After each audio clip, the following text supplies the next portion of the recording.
The sky was on fire. Captain Ryan Holt's ship, EOS 9, fell through layers of violet clouds, breaking apart piece by piece. Warning lights flashed red inside the cockpit. Alarms screamed, and the controls burned under his grip. He tried to steady the ship, but gravity had already won.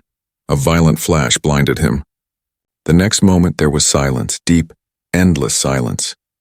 When Ryan opened his eyes, everything was dark. Smoke drifted through the broken cabin. His helmet's glass was cracked and blood traced a line down his cheek. He coughed and forced himself to stand. His knees shook as the wreckage around him groaned like a dying beast. The air outside shimmered with strange colors, blue mist and golden dust. He stumbled out of the ship, boots sinking into soft sand that glowed faintly under his feet. Above him, a sky full of twin moons watched silently. He was alive. But where? Ryan pressed the comm on his wrist. EOS Command, do you copy? Static answered. Anyone? Nothing. The signal was dead.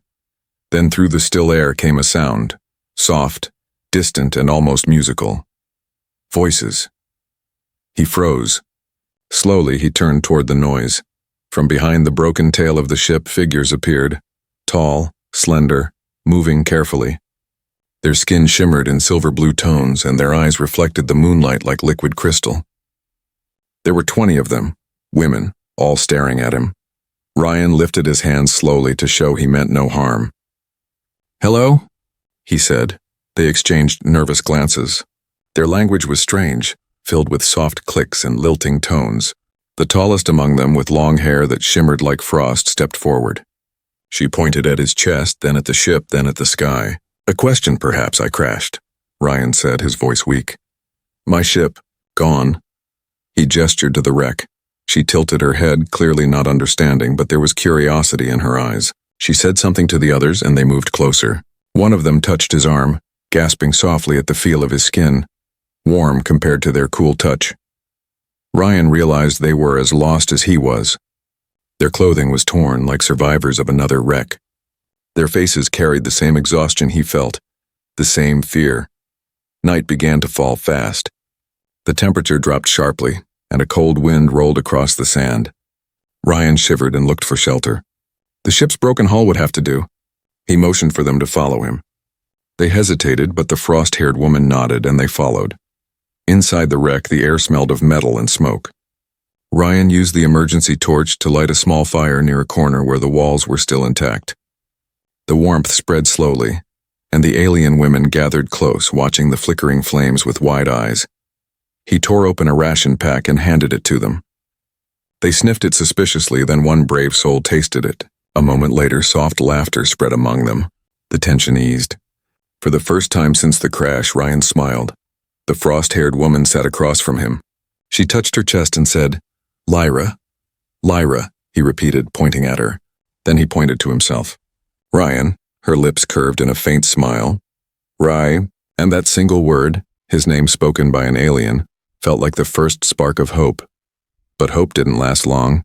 A deep rumbling shook the ground beneath them. The fire flickered violently. Outside something moved, something heavy. Ryan jumped up, grabbing the emergency flare gun. The alien women gasped and huddled together. "Stay here," he said, though they couldn't understand. He stepped outside. The darkness beyond the wreck was alive. Strange metallic shapes glinted in the moonlight, moving just beyond sight. Then came the sound, a low mechanical growl like an engine breathing. Ryan's heart pounded. He fired the flare into the air. The red light revealed twisted figures, machines rusted and crawling like insects. They had glowing eyes and long arms made of wires and blades. They screeched when the light hit them, retreating for a moment before circling again. Ryan backed toward the wreck. He had only a few minutes before they attacked. He grabbed a broken metal rod and a piece of hull plating, fashioning a crude spear. Inside, Lyra and the others were trembling, their eyes full of fear. He looked at them, then at the entrance, then took a deep breath. "If I die here," he muttered, "at least I'll die human." But the machines didn't come closer. Not yet. They circled in the darkness, watching, studying. Hours passed. The sound faded. The desert went quiet again. Ryan finally lowered his weapon and sat near the fire. His body trembled with exhaustion. Lyra slowly came closer and handed him a piece of fabric, her own cloak. She draped it over his shoulders gently. He looked at her, surprised. "Thank you." She didn't understand the words, but she smiled softly, and that was enough. Outside, the twin moons hung high over the silent wreck. The planet slept, but Ryan knew this was only the beginning. Something out there was watching them. And whatever it was, it wanted them to stay. The fire burned low, its orange glow flickering over the faces of 20 alien women who sat in silence, wrapped in fear and curiosity. Outside the wreck, the wind whispered through the dunes, carrying with it faint metallic echoes. Ryan sat near the entrance, clutching his makeshift spear, his eyes fixed on the dark. He had survived crashes before, but never one like this, never on a planet that felt so alive and empty at the same time. The silence between the wind gusts was almost unnatural, like the world itself was listening. Behind him, one of the alien women, small, silver-skinned, with glowing green eyes, whispered something to Lyra. Ryan turned his head and they both stopped talking. He gave a faint smile, trying to ease the tension. "It's okay," he said softly, though none of them could understand. "I'm not going to hurt you." Lyra tilted her head again, studying him. Then slowly, she pointed at the fire and then at the shadows beyond the broken hull. "Dara," she said in her musical voice. "Dara," Ryan repeated. "Is that danger?" Her eyes widened. She nodded quickly and repeated the word again, more urgently. Dra. So that was it. The things outside, the strange machines or whatever they were, Dira. The name alone sounded like something to be feared. Ryan glanced at the dim fire. He needed more fuel. He stood grabbing a broken panel from the ship's floor and tossing it into the flames. Sparks jumped into the air, lighting up Lyra's face. Her silver skin reflected the firelight like polished glass. He caught her looking at him again. There was something new in her gaze now. Less fear, more curiosity. Maybe even trust. Then a loud clang echoed outside. Everyone froze. Ryan raised his weapon and crept to the edge of the wreck. The night was cold enough to bite his lungs. His breath came out as mist. He scanned the dunes. Nothing moved, but the feeling of being watched grew stronger. He listened. For a moment, there was silence. Then a faint hum, almost mechanical, from far away. He returned to the fire and sat down, forcing calm into his voice. "We'll make it through the night," he whispered. "We always do." The alien women exchanged looks. They didn't understand his words, but they seemed to understand his tone. Slowly, one by one, they lay down near the fire. Lyra remained awake. Ryan looked at her. "You're their leader, aren't you?" he said quietly. She didn't reply, but her steady eyes told him he was right. He noticed the small silver symbol hanging from her neck, a star wrapped in a spiral. When the firelight touched it, it pulsed faintly with blue light. "What's that?" he asked, pointing to it. She touched it gently. "Einari," she said. Then she pointed up at the sky where the twin moons hung. Home. Her home. Maybe her people were refugees or explorers like him. Maybe both their ships had crashed here for the same reason. Ryan nodded. "We'll get you home," he said. Somehow. Lyra didn't understand the words, but she understood his tone. Her lips curved slightly, a small, tired smile. As the fire died down, Ryan felt exhaustion pulling at him. His body ached, his mind buzzed with questions. What was this planet? Why were those machines still active? Who built them? He leaned back against the metal wall, letting sleep pull him under. When he opened his eyes again, everything was blue. Morning. The two suns were rising together, filling the sky with golden light. The desert shimmered like a sea of glass. The alien women were awake, whispering among themselves. Lyra stood at the opening, watching the horizon. Ryan joined her. "We need to find water," he said. He mimed drinking, she understood. Nodding, she motioned for a few of the others to follow. Ryan grabbed his pack and walked beside them. They moved across the dunes, their bare feet leaving faint glowing prints in the sand. The planet was eerily quiet except for the distant hum of wind and occasional metallic creaks from far away. After nearly an hour, they reached a canyon. Ryan's eyes widened. The walls shimmered with strange crystals, and in the middle was a thin stream of water glowing faintly blue. "Thank God," he murmured, kneeling to test it. It was cold but drinkable. He filled a small container and gestured for the others. They drank carefully, laughing softly as the water sparkled on their lips. For a brief moment, it felt like peace. Then Ryan noticed the tracks. Metallic. Deep. Circular. He followed them a few steps and froze. The tracks ended abruptly, then continued vertically up the canyon wall like something had crawled up it. He stepped back slowly. "Lyra," he called. She came to his side, and when she saw the tracks, her face paled. "Dura," she whispered. Ryan's stomach turned. The things from last night were real and close. They hurried back to the wreck. The others looked up as they entered, reading the fear on their faces. Ryan knelt beside the fire pit and reloaded the flare gun. "Tonight," he muttered, "we build defenses." The alien women didn't understand the words, but they understood his urgency.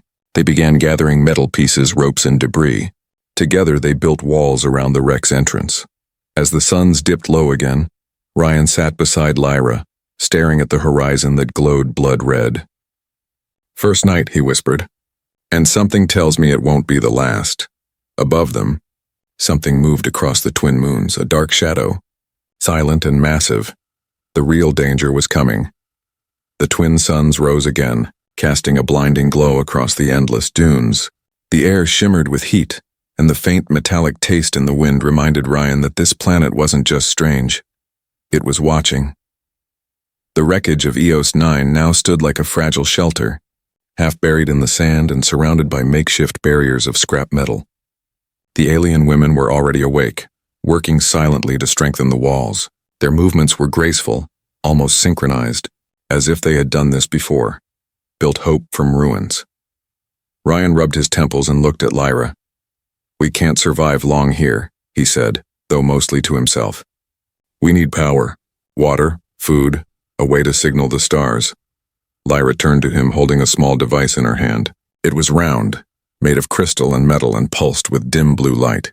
She pointed toward the horizon, toward the canyon where they had found water. Ryan understood. Whatever this device was, it had something to do with that place. He nodded. "Let's go." They packed what little supplies they had. 5 of the women joined him and Lyra on the journey, leaving the others to guard the wreck. The walk was silent but heavy with tension. The dunes seemed endless, but Ryan noticed something new, a pattern in the sand, almost like roads hidden under layers of dust.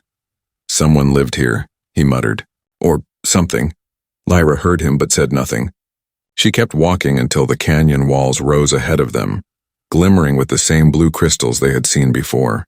The air was cooler here, and the hum of energy was faint but constant, like a sleeping heartbeat beneath their feet. Ryan knelt beside one of the canyon walls and brushed away the dust. His hand froze. Beneath the sand was smooth metal, human metal. He uncovered more, revealing a rusted symbol, the insignia of Earth Command. His chest tightened. Impossible. He stepped back, his mind racing. Earth Command ships had never reached this sector. This planet wasn't on any chart, and yet here was proof. Metal, wiring, a symbol that only humans used. Lyra placed her hand on the metal surface, and it responded. The crystals around them brightened, pulsing in rhythm with her heartbeat. Her eyes widened. "Inari," she whispered. Ryan watched in awe. "You can activate it." The ground beneath them trembled. The canyon walls split slightly, revealing a narrow path that led into the darkness below. A hidden door opened by her touch. Lyra looked back at him. "Ryan," she said softly, pointing toward the dark tunnel. "Home, secret." Ryan hesitated.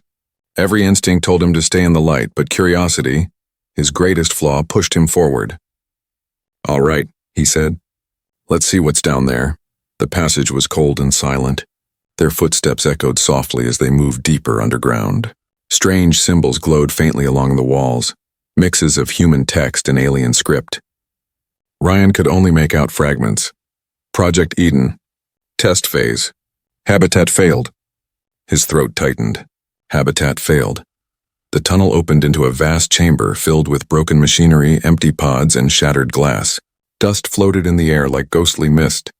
In the center stood a tall, humming device, half human, half alien in design. Lyra approached it carefully. "Inari home," she whispered again. Ryan's flashlight swept over the chamber's walls, and what he saw made his blood run cold. Hundreds of markings etched into the metal. Names. Human names, each one followed by a number. He stepped closer. "These were people," he said under his breath. "They lived here. Lyra turned to him, confusion in her eyes. Human? He nodded slowly. Yes, humans, my people. She stared at the names for a long moment. Then her gaze softened. Gone, she said quietly, her voice almost breaking. Long gone. Ryan didn't know how she knew that, but somehow he believed her.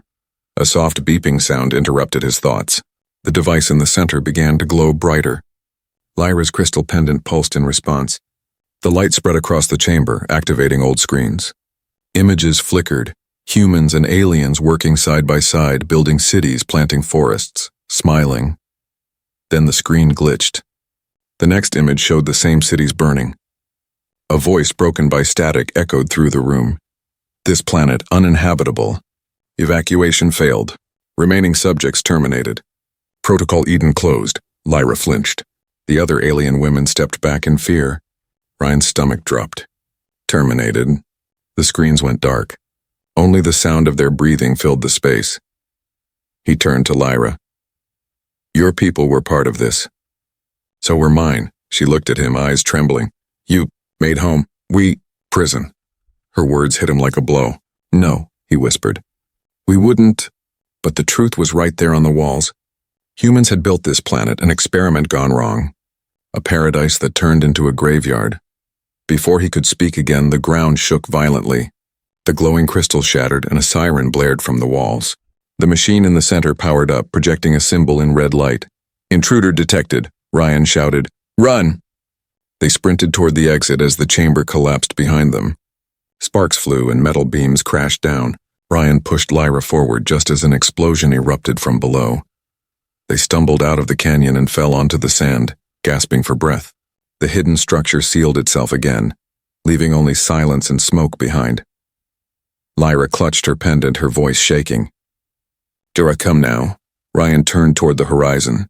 In the distance, a dark shape was rising, machines, hundreds of them crawling toward the crash site. The truth was out, and something ancient had awakened. The horizon burned red as the twin suns dipped below the dunes, leaving behind a sky streaked with purple and blue. A storm was coming, not of wind or sand, but of machines. Ryan and Lyra stumbled back toward the wreck, their boots kicking up dust. Behind them, distant metallic shrieks echoed through the desert, shrill, inhuman, growing louder with every second. By the time they reached the camp, the alien women were already gathered near the fire, fear glowing in their wide eyes. The sky pulsed faintly with strange lights, like mechanical lightning crawling across the clouds. Ryan's chest heaved as he dropped his pack. They're coming, he said breathlessly, pointing toward the canyon. Durup, they're coming. Lyra understood immediately. She barked sharp commands in her language. The women scattered into action, grabbing scraps of metal, piling debris against the weak spots of the wall, readying crude weapons made from pipes and glass shards. Ryan joined them, tightening bolts, shifting panels, trying to turn the wreck into a fortress. His hands bled, his heart pounded. The alien women moved with him, no longer strangers but comrades bound by fear. When the first shriek ripped through the night, everyone froze. Ryan grabbed the flare gun and aimed toward the dunes. The red light shot upward, bursting in the sky, and for a brief second the world turned crimson. There they were, dozens of shapes moving through the sand, like shadows with eyes of fire. Metallic creatures, four-legged, crawling, gliding, each one a twisted design of human technology fused with alien metal. They had no faces, only red sensors that pulsed in rhythm with the same symbol Ryan had seen underground. Project Eden, active. His blood ran cold. They were never destroyed, he whispered. They were waiting. The first machine lunged forward, its bladed limbs slicing through the sand. Ryan fired the flare directly into its core. It exploded in a shower of sparks. Get back, he shouted. Lyra pulled two of the women behind a metal barrier as another creature slammed into the wall, shaking the entire wreck. Screams filled the air. Ryan swung a pipe at its head, sparks flying as metal hit metal. Lyra! The fire! He yelled. She understood. She grabbed a burning log and hurled it at the nearest machine.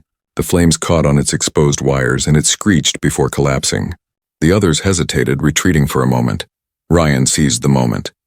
Now block the entrance. Together, they pushed a broken engine block in front of the opening. The air filled with the smell of smoke and ozone. Outside, more mechanical sounds echoed. Hundreds, maybe thousands of them moving closer. Lyra's voice trembled as she looked at Ryan. "No more night. Alive," he met her gaze. "We'll make it. Humans don't die easy." She didn't understand the words, but something in his tone made her nod. They waited. Minutes passed like hours. The machines circled the wreck, testing the walls, scraping at the metal. Ryan could see their glowing eyes through the cracks, red and hungry. Then came a low hum, a deep vibration that shook the ground. From beyond the dunes, a larger shadow emerged, a towering figure, half machine, half skeletal remains of a human exosuit, glowing with blue energy. Ryan's breath caught. Oh no. The thing raised its head and spoke in a garbled human voice, old and broken. "Survivors detected. Genetic pattern, human, priority, capture." The alien women screamed as the giant machine charged forward. It slammed its arm into the wall, tearing metal apart like paper.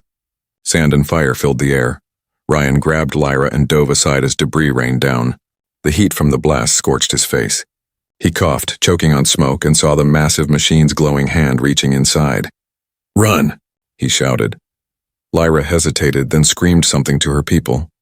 They scattered, climbing through a hole at the back of the wreck. Ryan stayed behind, swinging his makeshift spear at the machine's arm.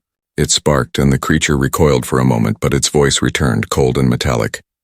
Resistance. Inefficient. Subject human. Terminate. Not today, Ryan growled. He grabbed the emergency power core from the ground, a cracked fusion cell leaking blue light.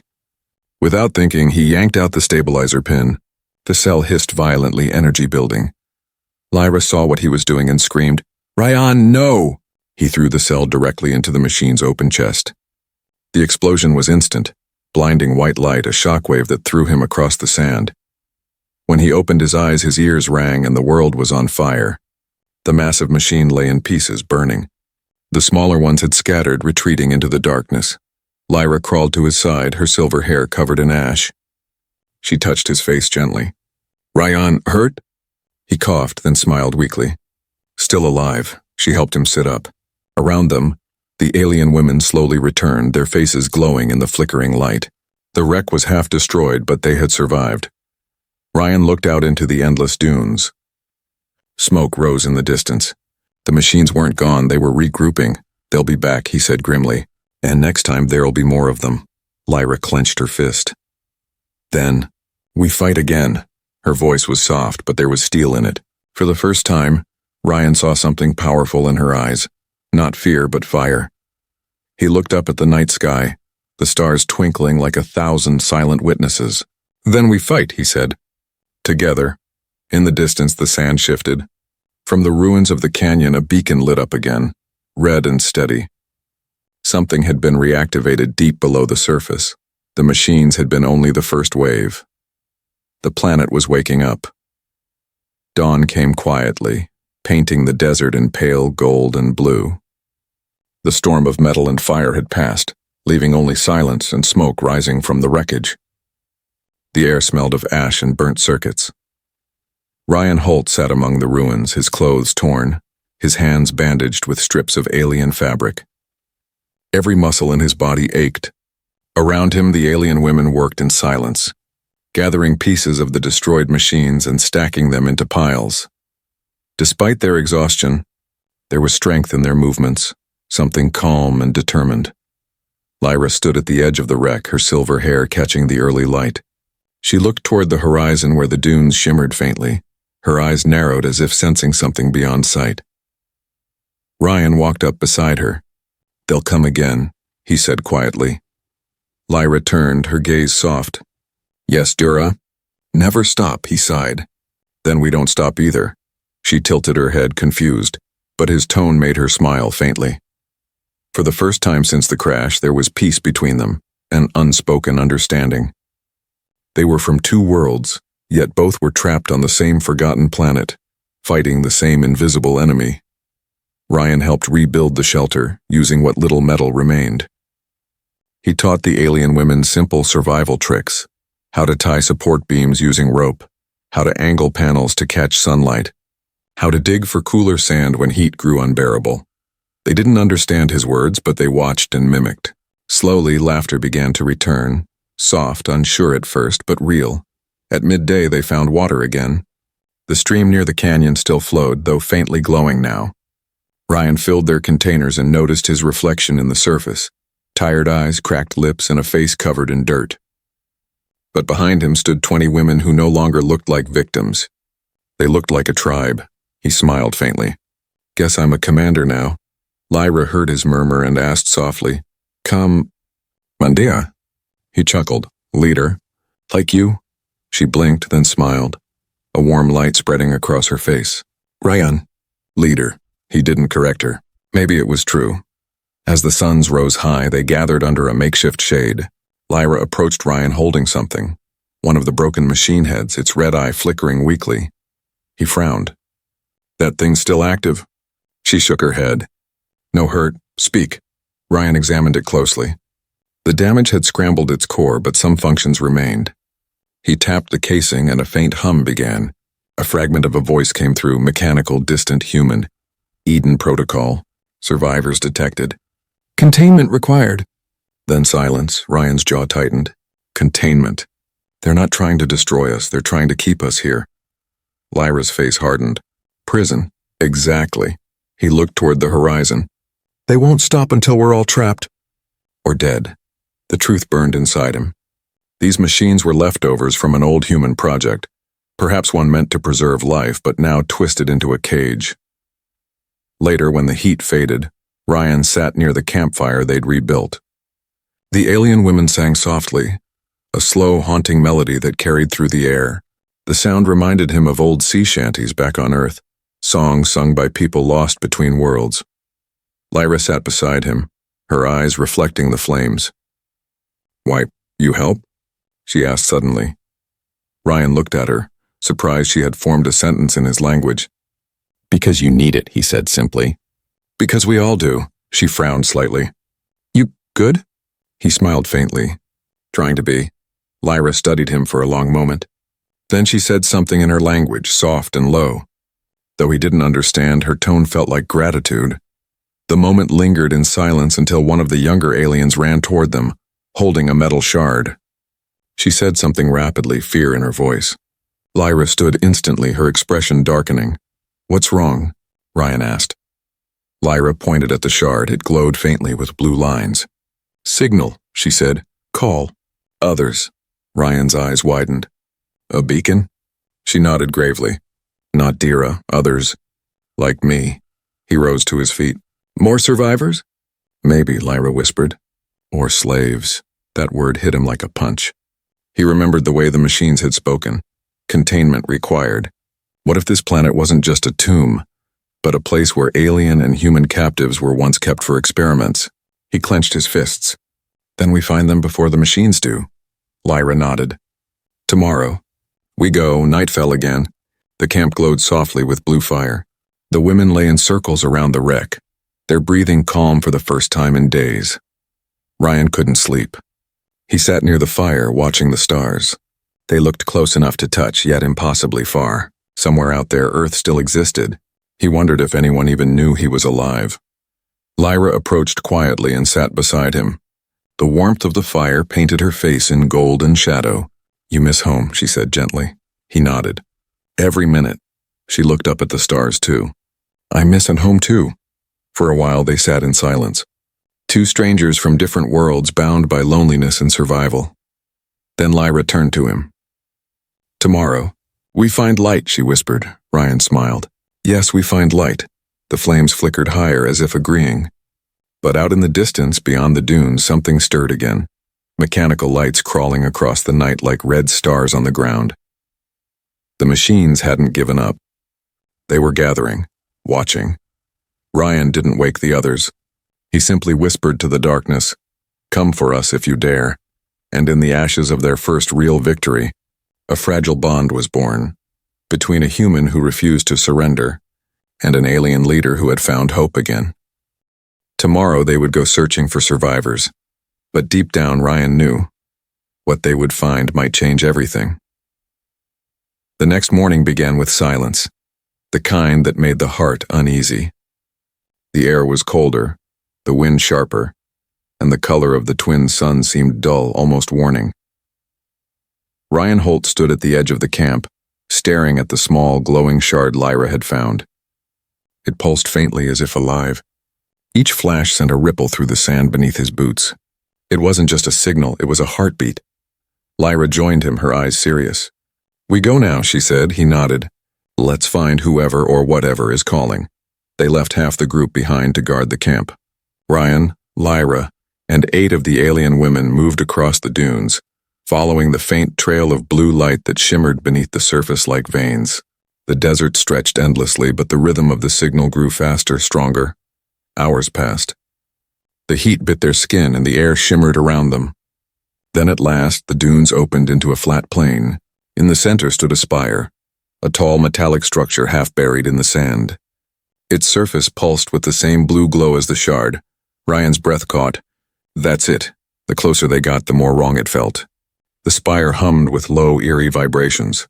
Around its base lay twisted remains, metallic skeletons, part machine, part flesh. Lyra knelt beside one, her voice trembling. "My people." Ryan crouched next to her.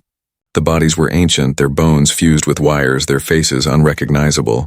Whatever this structure was, it hadn't just called survivors, it had taken them. He studied the spire carefully. "This isn't a rescue beacon," he said slowly. "It's a lure." Lyra looked at him, fear growing in her eyes. "Trap?" "Yes," he said grimly. "A trap built to bring life here and keep it." Before he could move, the ground rumbled. The sand shifted violently and the spire brightened. Lines of light raced up its surface and then it spoke, a deep mechanical voice loud enough to shake the air. Signal confirmed. Containment phase initiated, reclamation of biological assets commencing. Ryan grabbed Lyra's arm. "Run," the ground split open. From beneath the sand, giant claws emerged. Machines larger than any they had seen before, rising like monsters from beneath the earth. Their bodies gleamed with black armor, their eyes burning crimson. Lyra and the others screamed as they ran. The spire fired a beam of blue energy that hit the sand behind them, sending debris flying. Ryan looked back and saw one of the women fall, caught by a mechanical tendril. He turned immediately, sprinting toward her. "Ryan, no!" Lyra shouted. He ignored her. He tackled the tendril, stabbing it with a jagged metal rod. Sparks burst and the machine shrieked, letting the woman go. She scrambled away as Ryan rolled to his feet. The spire's glow intensified and a cold voice echoed again. "Human presence confirmed. Priority containment Alpha class." Ryan's stomach twisted. "They know me." He fired his flare gun into the spire's base, but the flare simply disintegrated in the energy field. Lyra pulled at his arm. "We go now." Together they ran, stumbling through the dunes as the spire continued to rise behind them, stretching higher into the sky until it pierced the clouds. The light from its tip flickered and then shot upward into space. A signal. Ryan stopped, his breath freezing in his chest. "It's not just calling here," he whispered. "It's sending a message out there." Lyra stared at the sky, her voice breaking. "To who?" The answer came moments later. Far above, the clouds parted and dozens of dark shapes began to descend. Massive ships, black and jagged, cutting through the atmosphere like blades. Their engines roared like thunder. Lyra's face went pale. "Slavers," she whispered. "They come again." Ryan clenched his fists. So that's what the beacon was for, to call them back. The ships grew larger, closer. Dust storms swirled as their landing thrusters shook the desert. The alien women huddled together, trembling. Ryan turned to Lyra. "We can't fight them head on. We'll have to draw them away from the camp." She shook her head. "They take all. Unsafe. Then we make them chase me." Lyra grabbed his arm, panic flashing in her eyes. "No, you die." He looked at her, his voice calm but steady. "If I don't, everyone dies." For a long moment, they stared at each other. The wind howled and the ships above grew louder. Then Lyra whispered something in her language. A prayer, maybe. She pressed her pendant into his hand. "For courage." Ryan closed his fist around it. "For survival." Then he ran. He sprinted across the open sand toward the beacon, waving his arms, shouting to draw the machine's attention. The first beam fired, scorching the ground beside him. He dived, rolled, and kept running. Behind him, the alien women watched in horror as the massive drones turned to follow the lone human. Lyra's voice echoed across the dunes. Ryan. Ryan didn't look back. He reached the base of the spire and climbed onto a half-buried metal ridge. Sparks rained from above as energy crackled around him. He raised the pendant high, shouting, "You want your human asset? Come take me." The beacon glowed red. The machines swarmed. He aimed his flare gun one last time at the power core beneath the spire and fired. The explosion tore through the desert like a thunderclap, a pillar of fire rising into the sky. When the light faded, half the spire was gone and the alien ships hesitated midair, their sensors flickering. From miles away, Lyra shielded her eyes from the blast. "He did it," she whispered, but her relief died as quickly as it came. The ships began to move again, this time toward the wreck, toward them. Ryan lay in the sand, half conscious, his body burning with pain. He could hear the engines above. He tried to stand but collapsed, his strength gone. In the sky, a voice boomed through loudspeakers. "Subject secured. Initiate planetary cleansing." Ryan forced his eyes open, staring at the black shapes above. No, not them. The desert trembled as the first blast of light began to form in the clouds. The signal had brought doom not just to him, but to everyone who still breathed on that planet. Smoke and dust swallowed the horizon. The twin suns were gone, replaced by the glow of alien ships blotting out the sky. Their engines screamed like thunder, shaking the dunes. Each pulse of light burned through the sand, marking death from above. Ryan Holt woke to the taste of blood. His ears rang, his body ached, but he was alive. The explosion had thrown him far from the beacon's core, half buried in the sand. The pendant Lyra had given him still hung in his fist, glowing faintly. It pulsed once, twice, like it was alive. "Lyra," he whispered. Through the rising smoke, he saw the distant wreck, their camp. Tiny shapes moved around it. The alien women were still there, scrambling for cover as the first ships descended. Ryan forced himself to his feet, pain ripping through his leg. He stumbled but kept moving. Every step through the burning sand felt like walking through knives.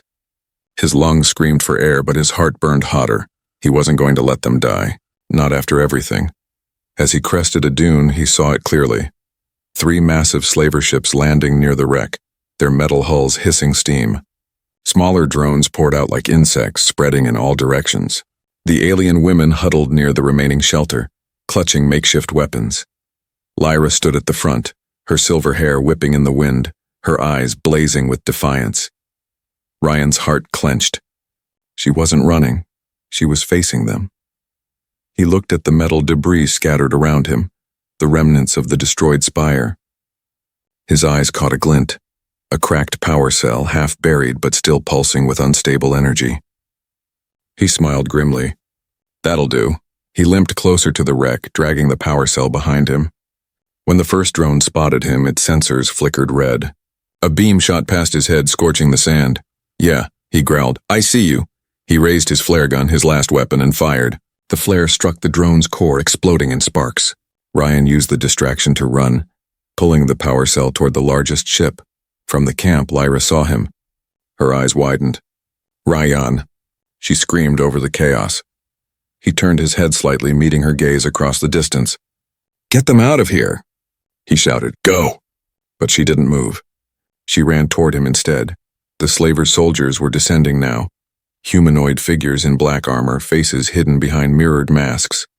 Their voices echoed through metallic speakers. "All life forms surrender. Compliance ensures preservation." Lyra spat on the ground. "Never." She lifted one of the fallen drone's energy rifles, awkwardly but with fierce determination, and fired. The beam cut through the air, striking a soldier in the chest. He fell smoking. The others turned their weapons on her. Ryan's heart froze. "No." He ran faster, ignoring the pain, dragging the glowing power cell until he reached the shadow of the first ship. The heat from its engines seared his skin. He set the cell down and ripped open a damaged fuel line, letting the blue vapor hiss into the air. Lyra reached him moments later, out of breath and trembling. "You, not alone," she said, voice breaking. He looked at her, this alien woman who had once been a stranger, now standing beside him like a soldier. "You should have run." Lyra shook her head. "You fight, I fight." He couldn't help but smile, even through the fear. "Then let's make it count." Above them, the largest ship's cannon charged, lighting the sky in red. The hum was deafening. Ryan glanced at the power cell. It was glowing dangerously now, unstable. He could feel the heat pulsing through the sand. He turned to Lyra. "When I say run." "You run, no arguing this time." Her lips trembled. "You die." He nodded slowly. "Maybe. But if I don't, everyone dies." Tears welled in her eyes. She placed her hand on his chest. Human. Strong. He covered her hand with his own. Human. Stubborn. Then he pushed her away, shouting, "Go!" She hesitated only a heartbeat, then turned and ran, calling for the others.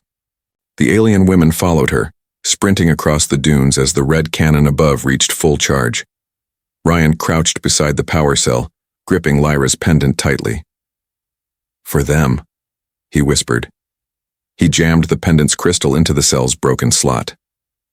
The glow surged, blindingly bright. The slaver ship's cannon fired at the same moment. The two energies collided. The explosion ripped through the desert, a storm of white and blue fire that swallowed everything. The ship, the drones, the machines. The shockwave flattened dunes for miles. Silence followed. Then wind. Lyra opened her eyes from behind a dune, the blast still echoing in her ears. The sky was clear again. No ships, no machines.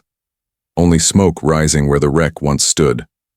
She stumbled forward, heart pounding. "Ryan!" she cried. The sand was hot beneath her feet.